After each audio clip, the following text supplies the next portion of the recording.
ورحمۃ اللہ وبرکاتہ۔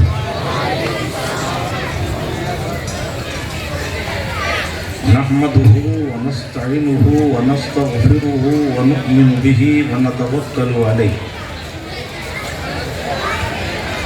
ونعوذ باللہ من شرور انفسنا ومن سیئات اعمالنا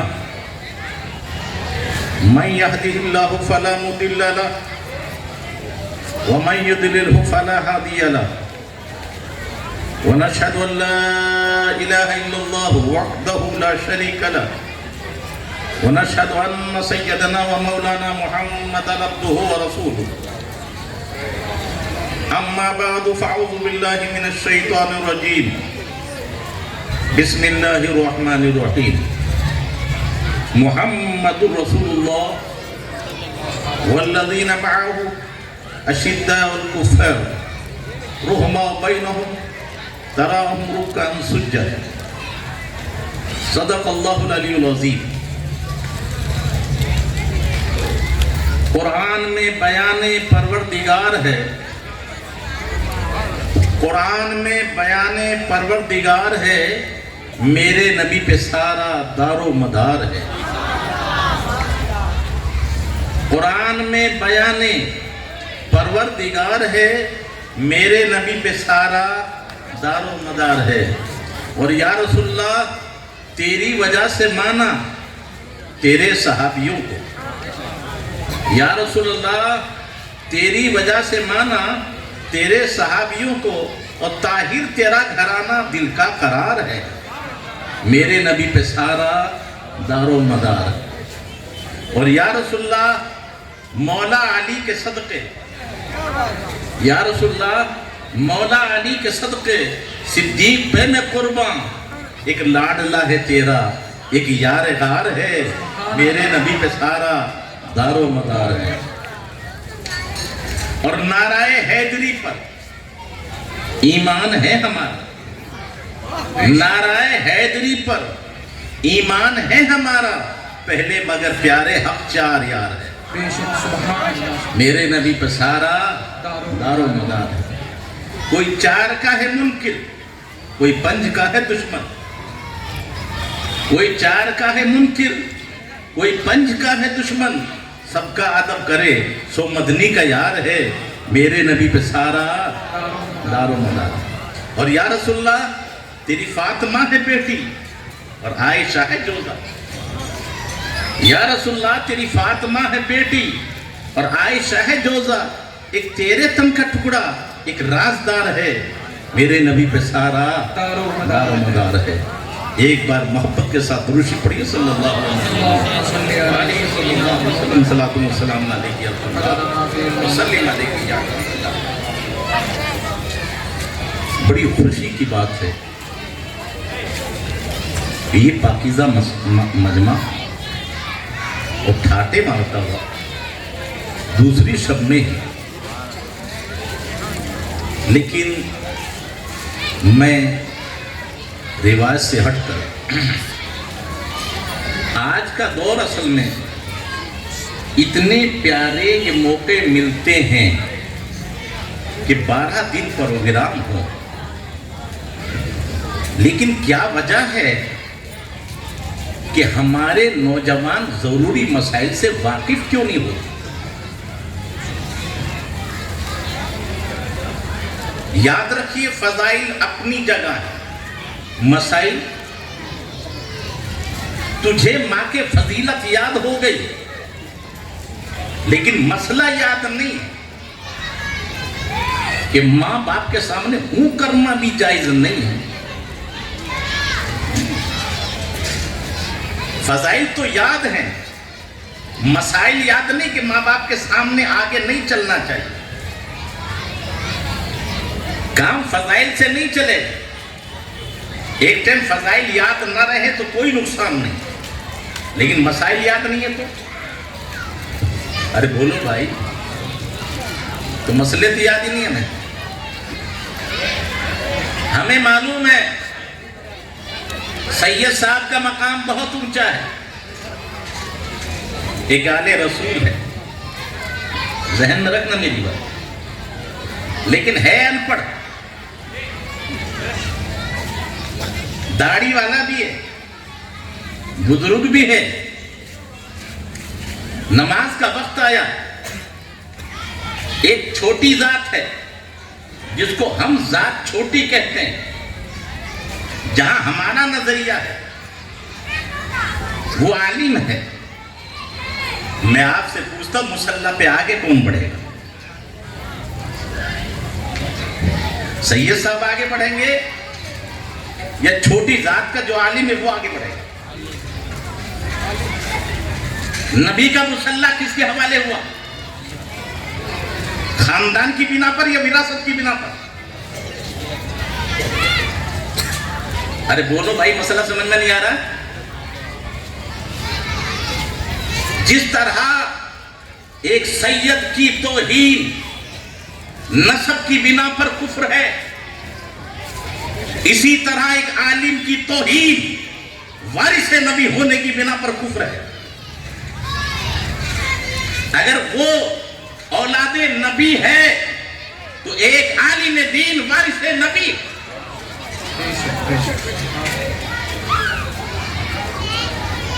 یہ باتیں ذہن میں رکھیے۔ آج عمل بعد میں ہے، عقیدہ پہلے ہے۔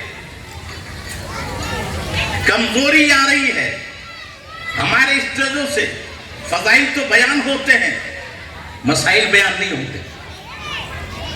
وہی وجہ ہے کہ گمراہی پیدا ہو رہی ہے۔ میں پوچھنا چاہتا ہوں، فضائل اپنی جگہ، پہلے اتنے بتائیے مرتبہ جو ہے انبیاء کے بعد ہے کس کا؟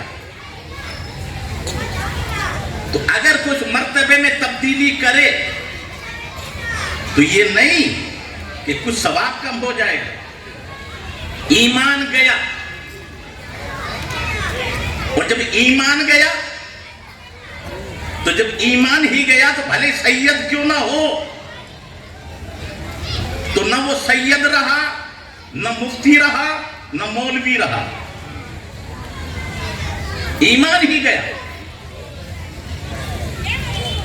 حضرت مجدد الثانی علیہ رحمت و رضوان، مجدد الثانی، دین الہی کا خاتمہ کرنے والے، سوال آتا ہے کہ حضور اگر کوئی یوں کہے، آج تو ہمارے یہاں اتنی بے حیائی ہو گئی، بے شرمی ہو گئی ہے، اور وجہ یہ ہے کہ لگام لگانے والا کوئی نہیں۔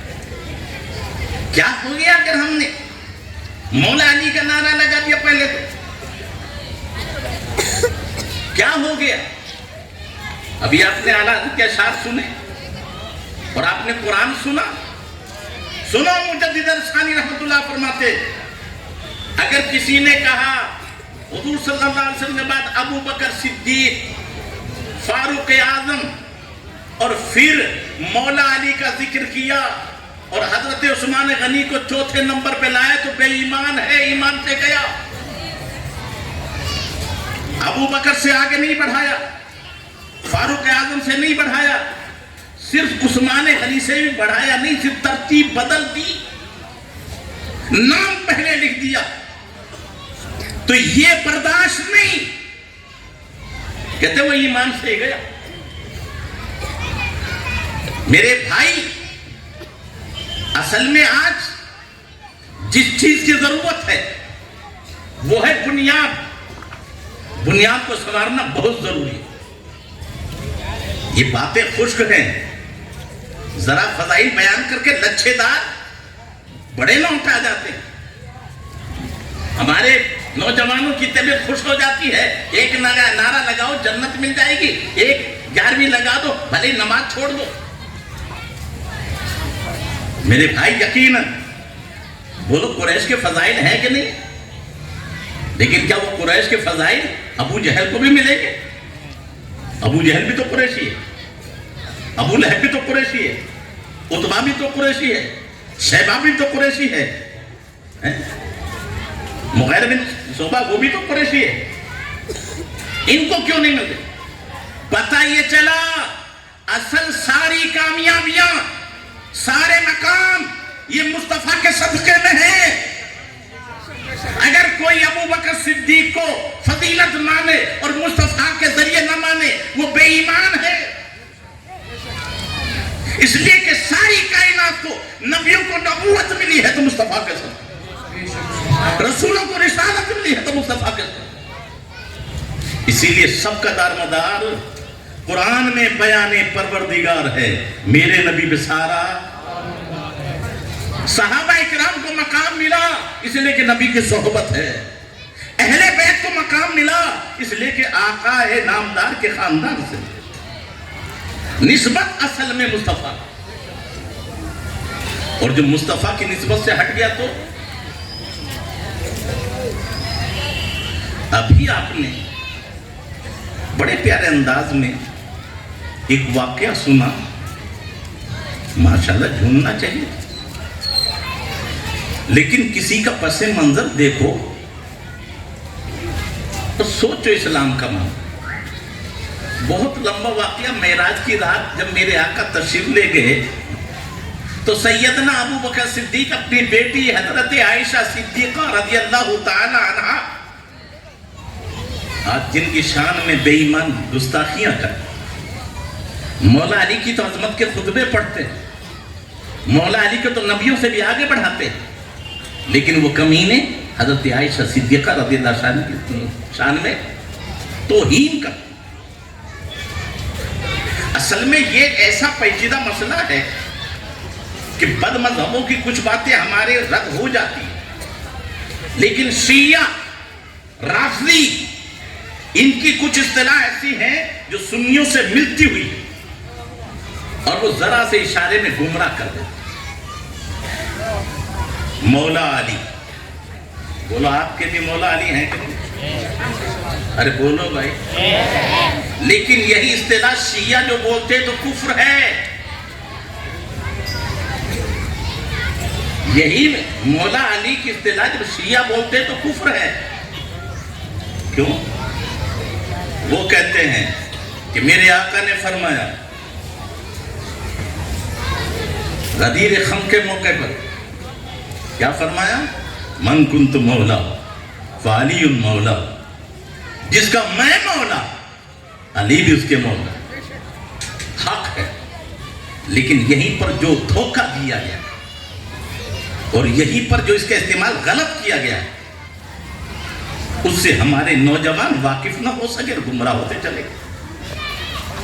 عوام تو عوام علماء نہیں ہو گئے. کتنے اماموں کو پتہ نہیں ہے کہ یہاں مولا کا ترجمہ کیا ہونا چاہیے. اب وہ اصلاح کیسے کریں؟ تو سن لو، مولا کے معنی آتے تین. جیسے حضرت سفینہ نے کہا تھا شیر سے، یا ابا الحارث انا مولا رسول اللہ صلی اللہ علیہ وسلم. وہ شیر سن لے، میں نبی کا غلام ہوں. تو مولا کے معنی غلام کے بھی آتے ہیں، مولا کے معنی محبوب کے بھی آتے ہیں، اور مولا کے معنی آقا کے بھی آتے ہیں. تو یہ لفظ ہوا مشترک تینوں معنوں میں. اب اگر جو ایمان غلام تو ہے نہیں ہمارا، اب سیاق کو سباق دیکھے تو اللہم والی، اے اللہ تو اس سے محبت کر جو علی سے محبت کر. تو یہاں محبت کے معنی میں ہے تو مولا ہوئے محبوب کے معنی میں. تو اہل سنت یہاں مولا کے معنی مراد لیتے ہیں محبوب.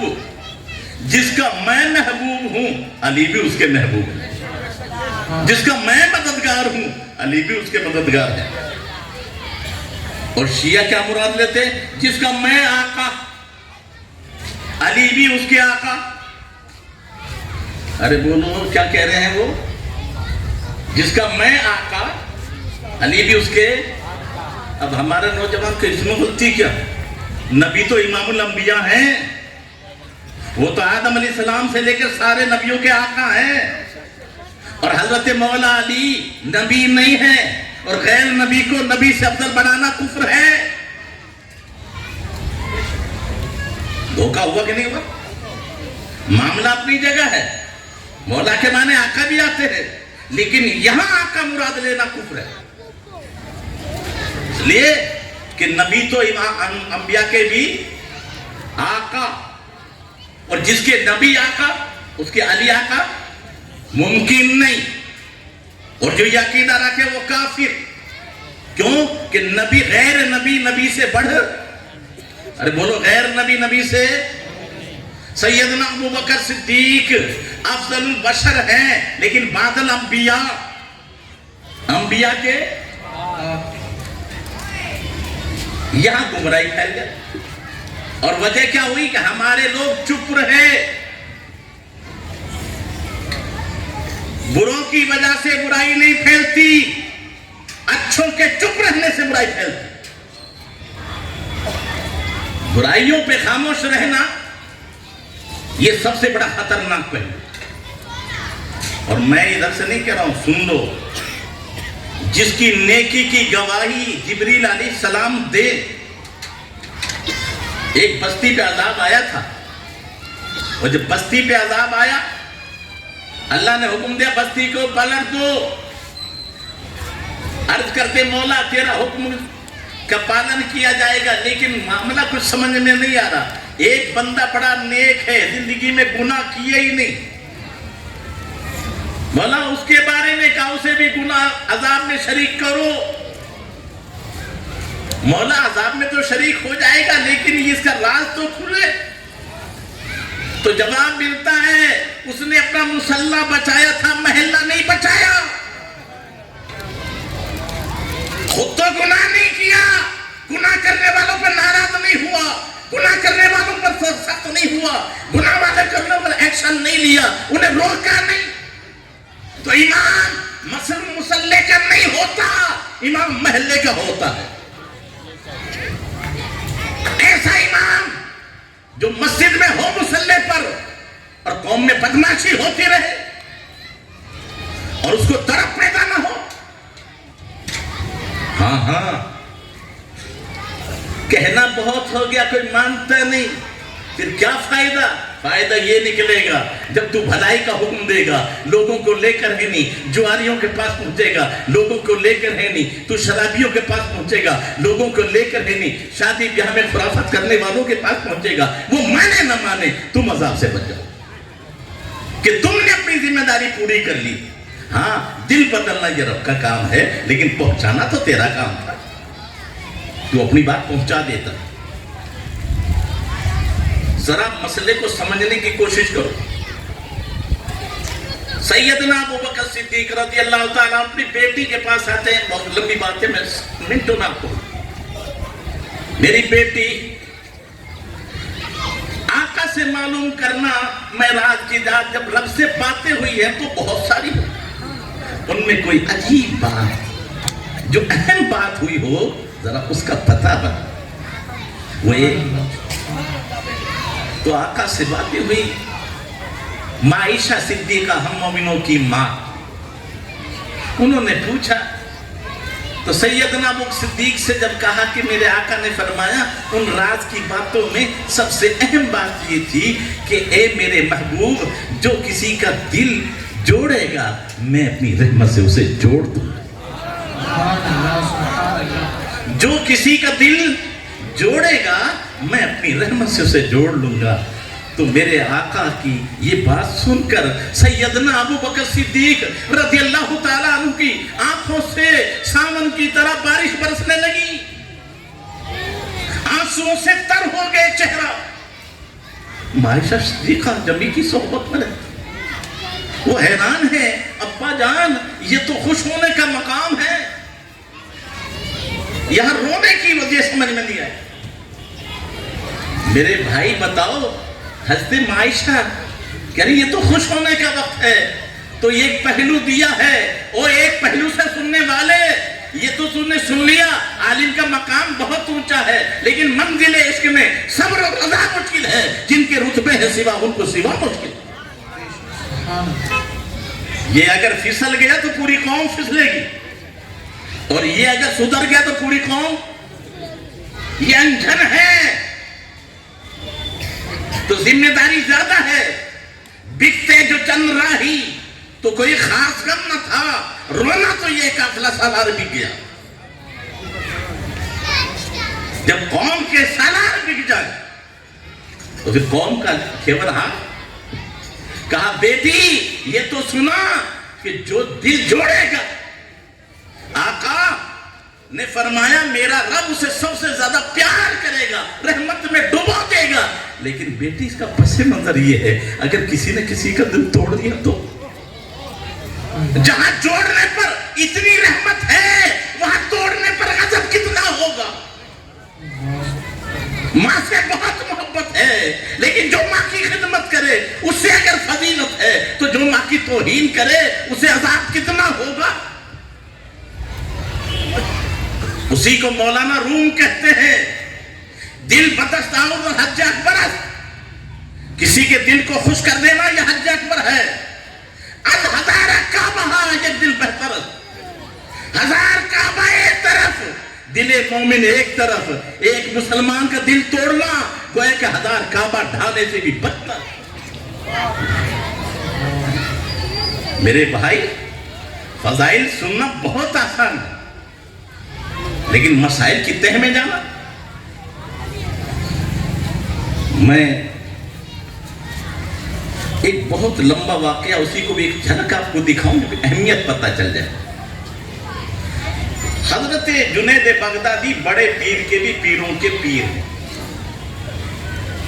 سید نہیں ہیں،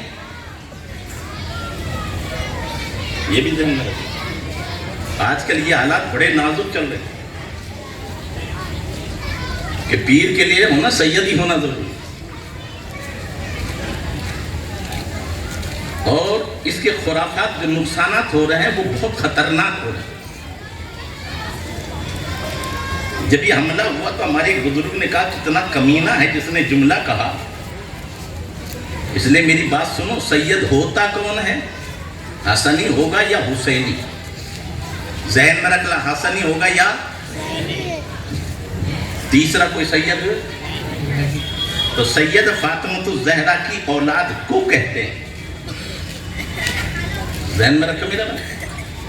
تو حضرت مولا علی سید ہیں کیا؟ امام حسن، امام حسین سید، غوث پاک حسنی حسینی سید، غریب نواز حسنی حسینی، علی بھی تو نہیں کہا گیا۔ تو سب سے پہلے پیر حضور کے بعد جو ہوئے وہ کون ہے؟ ابو بکر صدیق رضی اللہ عنہ۔ سب سے بڑے پیر حضور کے بعد جس نے سب نے جس کی بیعت کی وہ کون ہے؟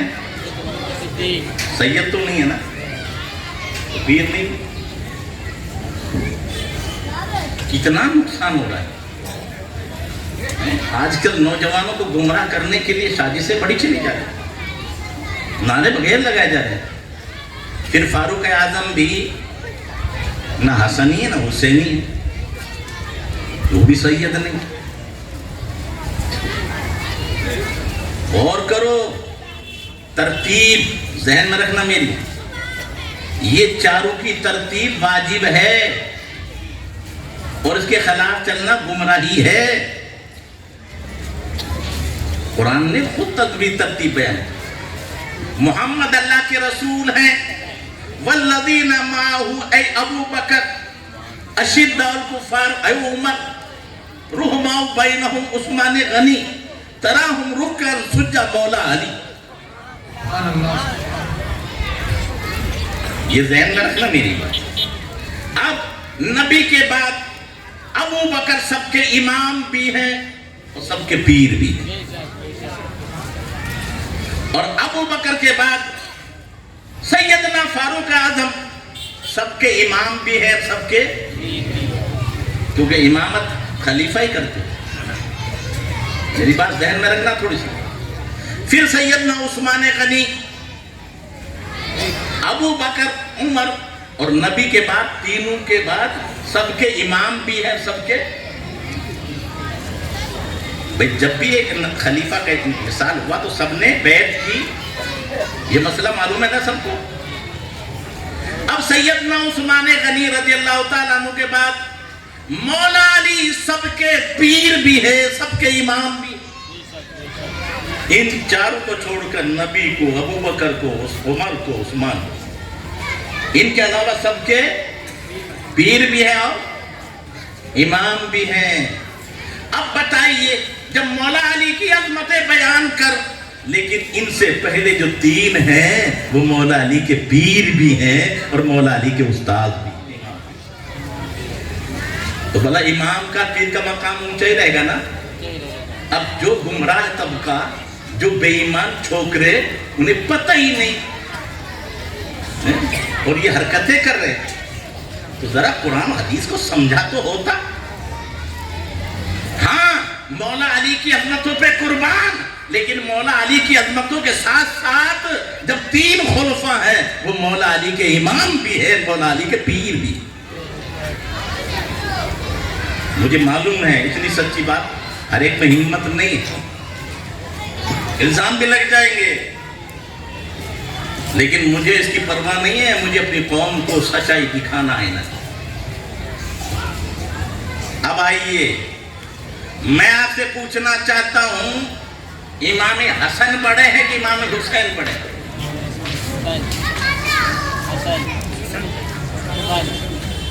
بڑے امام حسن ہیں۔ اچھا مولا علی کے بعد خلیفہ کون ہوئے تھے؟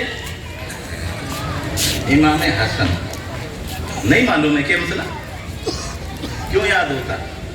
امام حسن کی محفلیں کبھی کی ہوتی تو پتہ چلتا۔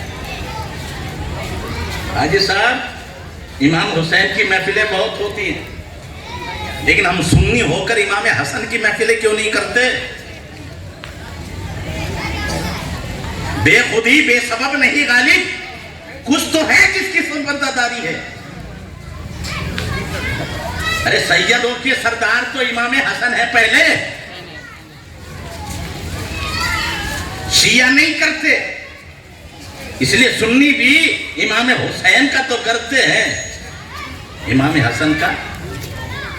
اگر امام حسن کا بھی بیان ہوتا تو آج سمجھانے کی ضرورت نہیں پڑتی۔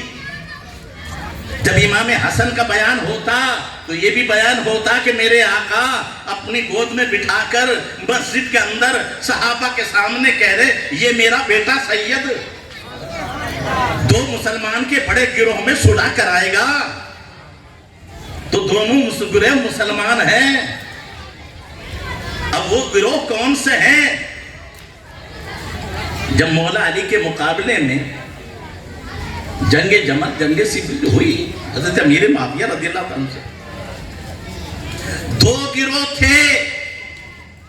غیب داں نبی نے مسجد نبوی میں بیٹھ کر فرمایا، جمعے کے دن فرمایا، صحابہ کی موجودگی میں فرمایا یہ میرا بیٹا سید۔ دو مسلمان گروہ میں اب پتہ چلا جو ایک گروہ کو بھی اسلام سے خارج کرتا ہے، یہ توہین کرتا ہے، وہ نبی کی توہین کر رہا، تو یہ فتنے نہیں پیدا ہوتے، سیدنا امیر معاویہ کی شان میں گستاخیاں نہیں ہوتی، کیونکہ غیب داں نبی نے حضرت امیر معاویہ خلیفہ نہیں تھے، یہ بھی ذہن میں رکھیں، ملوکیت تھی، لیکن امام حسن کے پاس کیا تھی؟ خلافت۔ تو امام حسن بڑے ہیں، خلیفہ بھی ہیں، امام حسین کے پیر بھی ہیں، امام حسین کے استاد بھی ہیں اور امام بھی ہیں۔ تو پتہ ہے امام حسن کا مقام کتنا اونچا ہوگا۔ اور پھر دنیا کو بتایا غیب داں نبی کے فرمان پر جہاں کرسی کے لیے قتل و غارت گری ہوتی ہے، خونریزی ہوتی ہے، حکومتیں اجاڑی جاتی ہیں، خون بہایا جاتا ہے، وہاں امام حسن نے بولو کرسی بھی دی کہ نہیں؟ ارے بولو، اور جب کرسی دی تو کیا کس روپ میں؟ خلافت۔ تو خلافت عظیم چیز ہے کہ ہلکی چیز ہے؟ عظیم چیز۔ اور اتنی بڑی چیز اگر حضرت امیر معاویہ میں صلاحیت نہیں ہوتی تو نااہل کو اتنی بڑی چیز دی جاتی۔ اب جو حضرت امیر معاویہ کی شان میں گستاخی کرتے ہیں وہ بے ایمان پہلے سوچے کہ ان کو خلیفہ بنایا کس نے؟ تو امام حسن کی توہین کرنے والا سید رہ جائے گا کیا؟ کیا مومن رہ جائے گا؟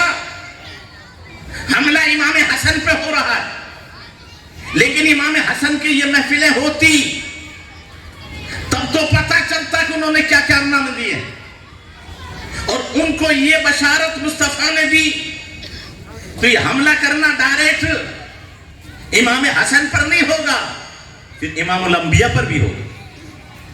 ارے بولو، میری بات سمجھ میں آ رہی کہ نہیں آپ کو؟ اسی لیے صحابہ اکرام کا ادب بھی ضروری ہے۔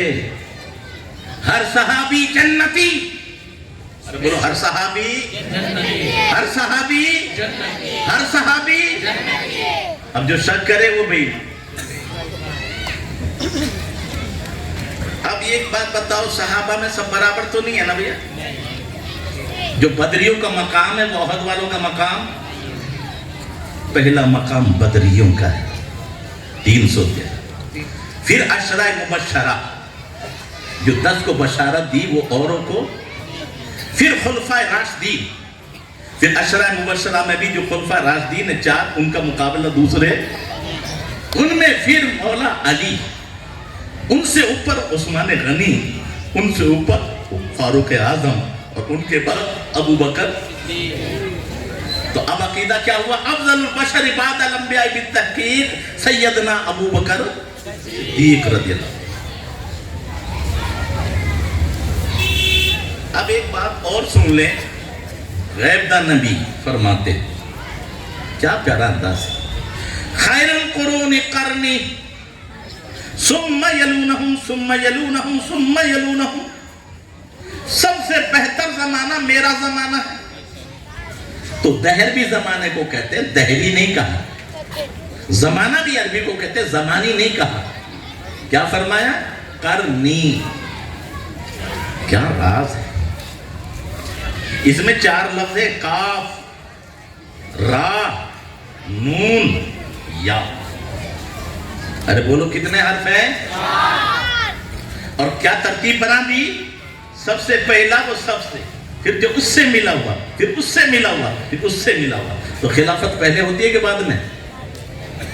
ارے خلافت جب امام صاحب نہیں ہوں گے تب خلیفہ ہوگا نا بعد میں، تو اب خلیفہ بعد میں، تو سارے خلیفاؤں کے بعد کے لفظ لیے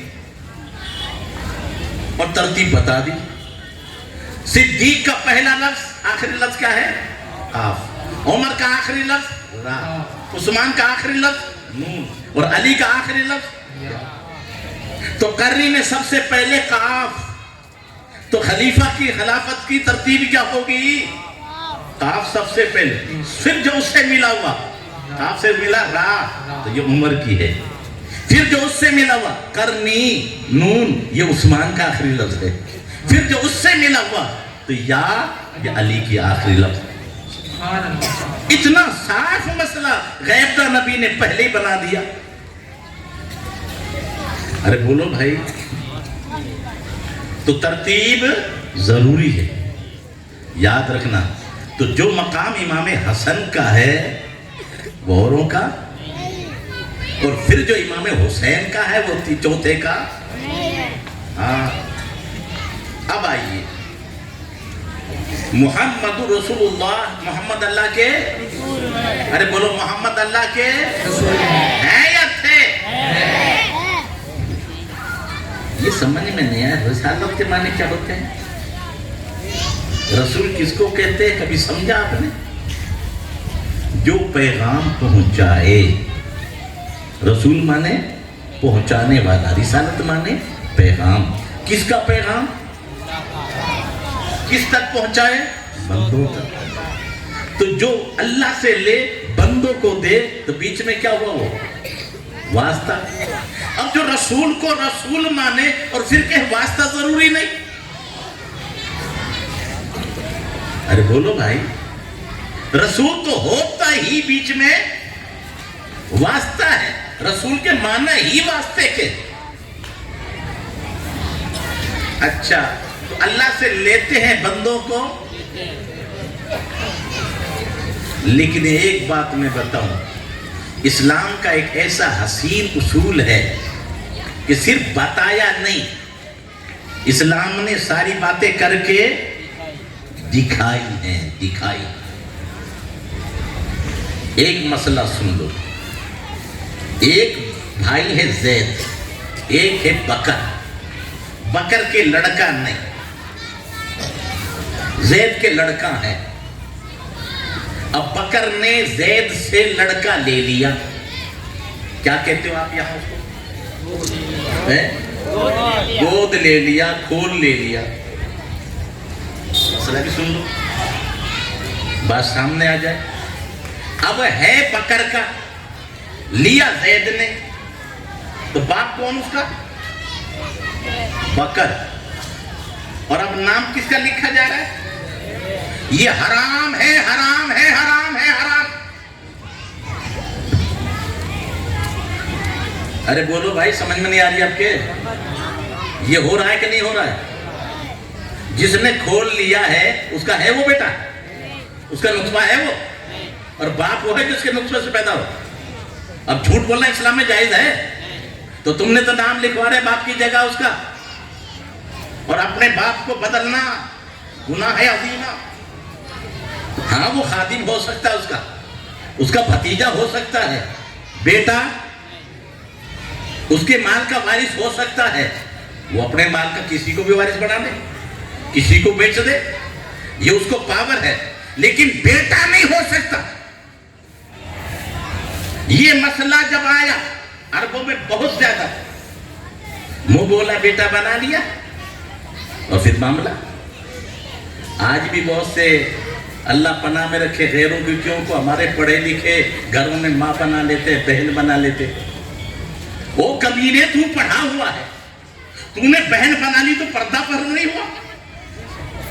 ابے تیری بہن نہیں ہے یہ، اور تیرے کہنے سے بہن نہیں ہوگی. اب تو بہن کہہ کر بھی گھر میں بے پردہ رہتا ہے، گنہگار ہے، اسلام پر الزام لگانے والا. نبی کی بیویاں مومنوں کی ماں ہے، قرآن سے ثابت، لیکن نسب سے نہیں ہے، تو پردہ فرض ہے. شاگردہ استاد کی بیٹی کی جگہ ہے، بالغ ہونے کے بعد پردہ فرض. پیر کا مریدہ سے پردہ ضروری، اور یہاں تو بہن بنا لیا. یہ ان پڑھ نہیں کر رہے، پڑھے لکھے کر رہے. گھروں میں جا کے بہن بنا لیا، اور کہہ رہا وہ تو میری بہن، وہ تو میرا بھائی بنا ہوا ہے. ارے بھائی بنانے سے بھائی تھوڑی بن جاتا، شریعت میں پردہ ہے. تو جب یہ مسئلہ بہت سلگتا تھا تو اسلام نے صرف بتایا نہیں، بلکہ آپ کے خادم خاص جس کو منہ بولا بیٹا بنا رکھا تھا، آزاد کردہ غلام زید بن حارثہ، اس کو زید بن محمد لوگ کہتے. حضور نے منہ بولا بیٹا، اور کسی وجہ سے اس کی بیوی کی طلاق ہو گئی تو ان کا نکاح میرے آقا نے ان سے نکاح کیا، اور یہ نکاح بھی رب نے کرایا.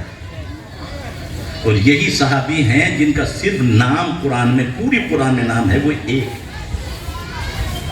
حضرت زید کا نام پوری قرآن میں یاد رکھنا میری بات.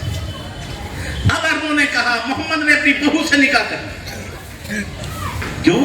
بیٹے کی بیوی تو بہو ہے نا، اور وہ تو بیٹی کی جگہ ہوتی ہے.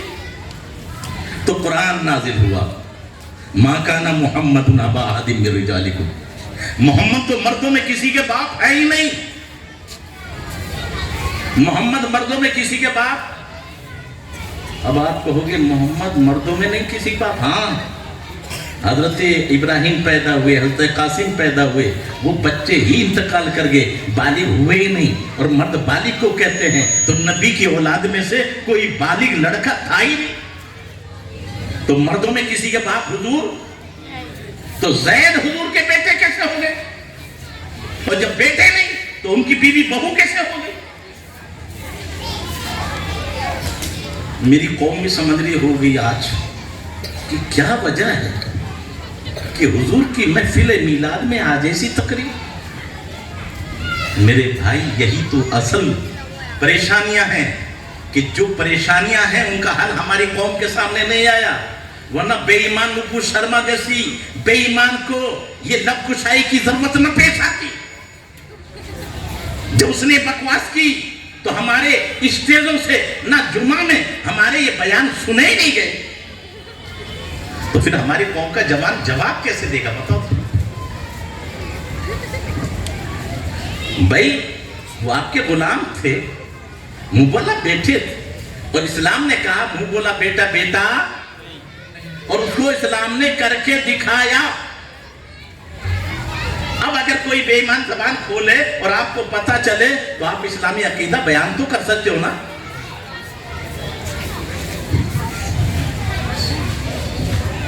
آج میں یہ پوچھنا چاہتا ہوں کہ بڑی بڑی بکواسیں کی گئی ہیں، میرے اور آپ سب کے آقا سرکار دو جہاں صلی اللہ تعالی علیہ وسلم کہ مثل کوئی نہ ہے نہ کوئی ہوگا، اور آپ کی زندگی لقد کان لکم فی رسول اللہ اسوۃ حسنہ، نبی کی زندگی مومنوں کے لیے نمونہ ہے، لیکن نبی کی کچھ خاصیت بھی ہیں، خواص، اور جو نبی کے خاص سے ہیں وہ نبی میں پائے جائیں گے، دوسرے میں۔ ارے بولو، میرے آقا کے جسم میں اطہر پر کبھی مکھی مچھر کیوں؟ امام مالک ہے اور بادشاہ ہے ایک وقت کا، وہ بادشاہ کہتا ہے قرآن میں وَمَا خَلَقْتَ هَذَا بَاطِلًا، کوئی چیز بیکار پیدا نہیں فرمائے۔ اے امام مالک، یہ مکھی اللہ نے کیوں پیدا کی؟ اس کا تو کوئی مقصد سمجھ میں نہیں آتا۔ ہم جو سے چاپلوس ہوتے تو شاید کہتے سیٹھ جی ناراض نہ ہو جائے، بادشاہ ہے ناراض نہ ہو جائے، اب راز بتائیں کیسے؟ تو فرمایا ہاں قرآن نے حق فرمایا، کوئی چیز بیکار پیدا نہیں فرمائی۔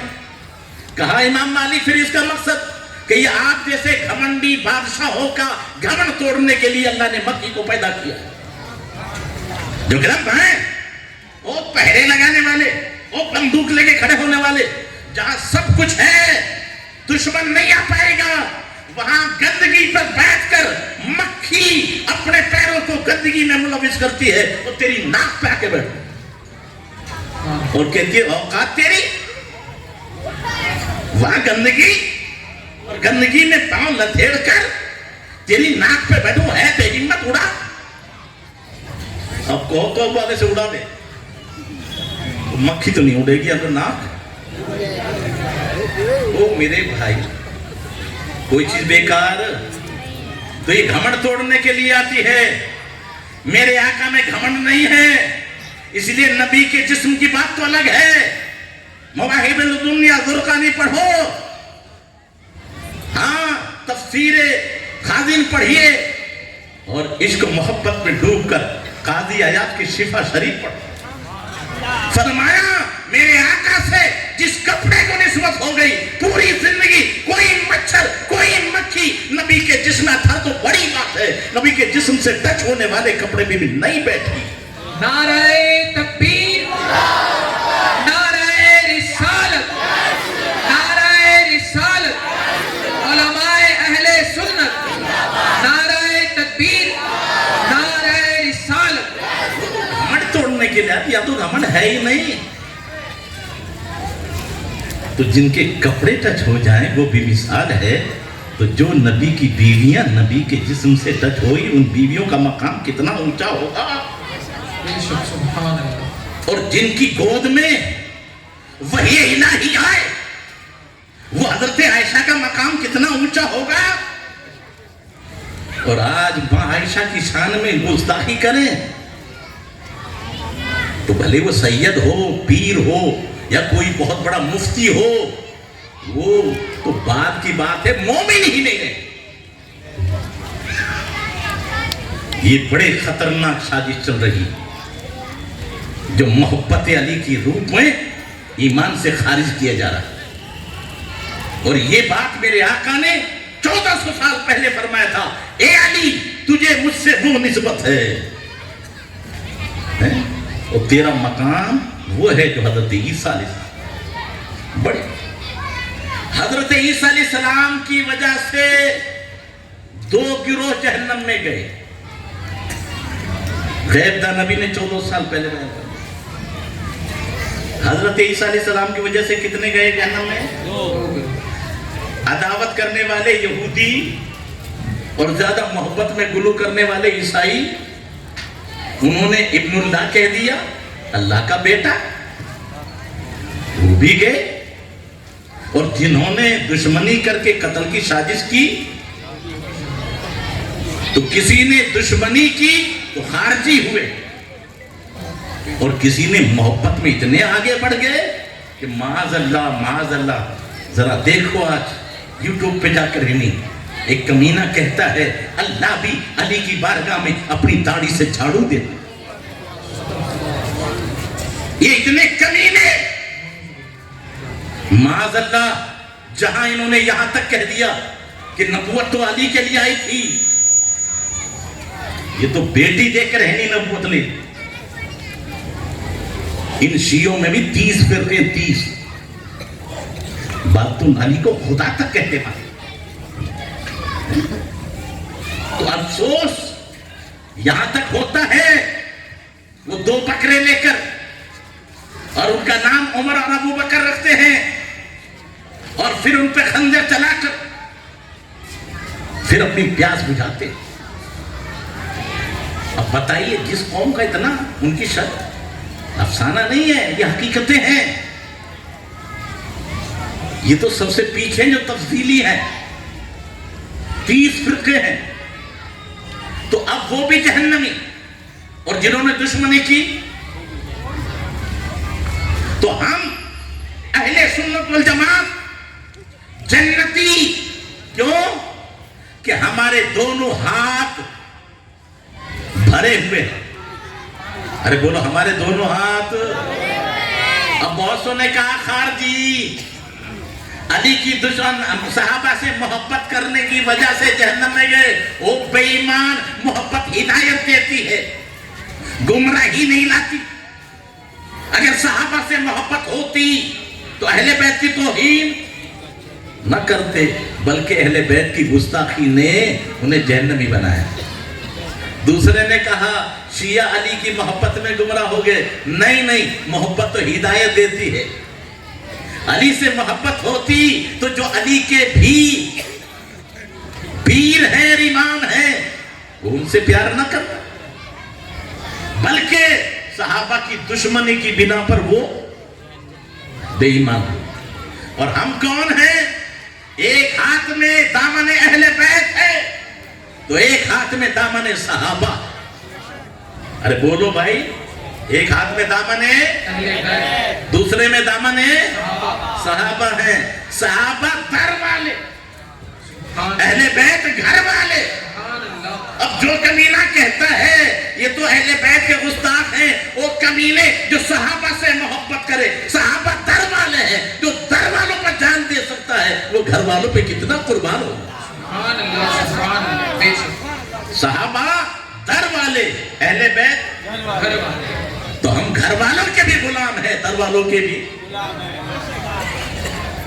یہی تو ہمارے آقا نے ہمیں تعلیم دی تھی.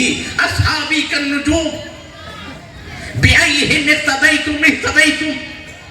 میرے صحابہ تاروں کے مثل ہیں، جس کی بھی اقتدا کرو گے ہدایت پا جاؤ گے. اور فرمایا مثل اہل بیتی کسفینۃ نوح من رکبھا نجا ومن تخلف عنہا غرقا.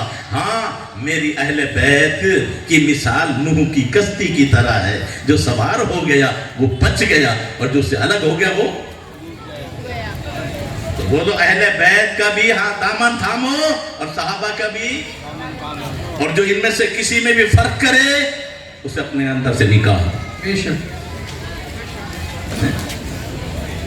آخری بات، اللہ تعالیٰ مجھے آپ کو عمل کی توفیق عطا فرمائے. یہ بھی ذہن میں رکھ لیں، پیچھے نہیں رہے گا ذہن میں. یہ بات آئی کہ مولا علی اور امیر معافیہ کے معاملے میں کیا عقیدہ ہے. اب بریلی کے تاجدار کتنا محتاط، کیا پیاری بات. مر کے فراتب بے شمار. جو مرتبے میں فرق ہے مولا علی کہاں ہیں امیر معاویہ؟ فرق مراتب بے شمار، برابری تو بڑی بات ہے، جتنے مرتبے بلند ہیں مولا علی انہیں شمار ہی نہیں کر سکتے، لیکن پھر بھی معاویہ ہمارے سردار، او میرے بھائی، فرق مراتب پھر بھی معاویہ کیوں؟ صحابی ہیں، کاتب وحی الہی ہیں، اللہ کے رسول نے ان کو ہادی مہدی فرمایا ہے، امت کے ماموں ہیں، بولا ہے یا نہیں؟ یہ ہے مقام۔ اور تان کرے فجار، جو ان کے بارے میں ذرا بھی تان کرے وہ فاسق و فاجر بے ایمان۔ اب اگر میں تو کیا بیان کروں، غوث پاک فرماتے ہیں کہ امیر معاویہ کی جانور کے ناک سے جو سیڑا نکلے میں اس سے بھی اپنے کو کم تر سمجھتا ہوں۔ حضرت جنید بغدادی فرمائے کاش جہاں سے امیر معاویہ کے گھوڑے گزرے ہیں ان راستوں میں مجھے لیٹنے کا موقع مل جائے۔ اب بتائیے صحابی کے بارے میں ان کا خیال کیوں کہ ان کی بشارت رب نے دیے، رضی اللہ عنہ ورضوا عنہ، اللہ ان سے راضی وہ اللہ سے راضی۔ اب جن کی فضیلت اور جن کو اللہ نے مقام دیا ہو، ہے کوئی مقام؟ کوئی غوث و قطب تھا صحابی کے مقام کو نہیں پا سکتا۔ ادنا صحابی کا مقام غوث و قطب ابدال سے بھی اونچا ہے۔ سمجھ میں آگئی بات آپ کے؟ فرق مراتب بہت اونچے مقام ہیں، وہ تو بدریوں میں بھی نہیں آتے، بدریوں کا مقام بھی اونچا ہے، عشرہ مبشرہ میں بھی نہیں ہے، لیکن پھر بھی معاویہ ہمارے سردار۔ اب جو نہ مانے وہ بے ایمان۔ مسائل کی اہمیت دیکھیے، جنید بغدادی رضی اللہ تعالیٰ عنہ کو آپ جانتے ہیں، وہ بڑے پیر کے بھی پیروں کے بھی، اور ایک پہلو دانا وہ ہے مجذوب، جن کو دیوانہ کہتے، لیکن ہم سب کی نگاہ ایک نہیں ہوتی۔ حضرت جنید بغدادی ان کے پاس گئے، السلام علیکم۔ وعلیکم السلام۔ بات ہوتی رہی، کہا کھانے کے آداب جانتے ہو؟ یہ گھنٹوں بھر کی بات ہے، میں آپ کو منٹوں میں بتا رہا ہوں، کچھ تفصیل میں نہیں جاتا ہوں، میں مقصد کی بات۔ بعض مرتبہ بڑے اہم مسائل ہوتے ہیں، لیکن ضرورت کیا ہے اس کی طرف دھیان نہیں جاتا ہمارا۔ کہ جی کھانے کے آداب جانتے ہیں حضور؟ دسترخوان لگا کے کھائے، بسم اللہ پڑھ کے کھائے، ہاتھ دھو کر ادب سے بیٹھ کر جو نبی کی سنت ہے اس طرف بیٹھے، اور اپنے سامنے سے لے چھوٹے چھوٹے لقمے لے، چبا چبا کے کھائے، جو آداب سے بیان کیا۔ تو اس کے کھڑے ہو گئے، پیر بنے پھرتے ہیں، ابھی تو کھانے کے آداب بھی یاد نہیں۔ چل دیے، مریدوں نے کہا حضرت یہ تو دیوانے رہنا دو نا، وہ تو جانتے تھے نا مقام کیا ہے۔ وہ پھر چلے، کو تم نہیں جانتے۔ آگے بیٹھے، السلام علیکم۔ وعلیکم السلام۔ کون؟ وہی جنید بغدادی جس کو کھانے کے بھی آداب یاد نہیں۔ آپ کی بارگاہ کچھ لینے آئے، کیا سونے کے آداب یاد ہے؟ ابھی بہت لمبی تفصیل ہے، میں اس میں نہیں جاتا۔ آخر میں آپ نے کہا حضور میں جانتا تو نہیں ہوں، ابھی آپ کی ذمہ داری تو ہو گئی کہ نہ جاننے والوں کو کچھ سمجھاؤ۔ میں پوچھتا ہوں ذرا بتاؤ، جب پوچھا تھا کھانے کے آداب تو دسترخوان لگانا سنت ہے، یہ کھانے کے آداب میں ہے کہ نہیں؟ ہاتھ دھو کر کھانا، بسم اللہ پڑھ کے کھانا، اپنے سامنے سے کھانا، ادب سے کھانا، چبا کے کھانا، چھوٹے لقمے لینا، نبی کی سنت کے طریقے مطابق بیٹھنا، کوئی غلط تو نہیں بتایا تھا نا؟ اور کہتے ہیں کھانے کے آداب یہ تھے، لیکن وہ ناراض نہیں ہوتے۔ ہم جیسے تو پدی نہ پدی کے شور ہوئے جلال میں آ جاتے، میں اتنا بڑا مولوی مجھے ڈانٹ دیا۔ وہ خوشی خوشی جا رہے، کہا حضور وہی اب بتانا تو۔ کہا بیٹا یہ کھانا بسم اللہ پڑھ کے کھانا، دسترخوان لگا کے کھانا، یہ پوری گفتگو کا میں آپ کو خلاصہ بتا رہا ہوں، کاش ذہن میں اتر جائے تو بیڑا پار ہو جائے۔ میری تقریر طبع یار کو بے چین کرتی ہے، سبب یہ ہے وہی کہتا ہوں جو دل پہ گزرتی ہے۔ بے شک معاملہ بڑا عجیب ہے، سنو غور سے۔ فرمایا بیٹا دسترخوان لگانا، سامنے سے کھانا، ادب سے بیٹھنا، بسم اللہ پڑھنا، پورا قرآن بھی پڑھ لو، تو یہ فروعیات ہے، اصل نہیں ہے۔ یہ کھانے کے آداب نا، یہ ٹہنیاں ہیں، جڑ نہیں ہے۔ کہ بابا اصل کیا ہے؟ اصل ہے کہ پہلے دیکھا جائے یہ کھانا حلال ہے یا حرام ہے۔ بے شک اللہ اکبر۔ اگر حرام روزی پورا قرآن پڑھ کر بھی پوری زندگی ادب کے ساتھ دسترخوان پہ دسترخوان لگا کے کھاؤ گے تب بھی حرام حرام ہی رہے گا۔ بے شک اللہ۔ کتنے حرام روزی کو دسترخوان سجا کر پورا قرآن پڑھ کر پھر کھا لو، وہ دل میں اندھیرا پیدا کرے گا، اجالا پیدا۔ بے شک ارے بولو سمجھ میں آئی بات؟ تو کھانے کے آداب اپنی جگہ ہیں، پہلے کھانے کو دیکھنا یہ حلال ہے یا حرام۔ آج ہماری نظر ہے اس پر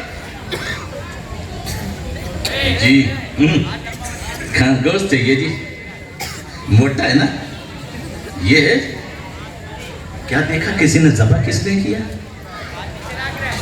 برا مانو گے مان دو، کوئی بات نہیں۔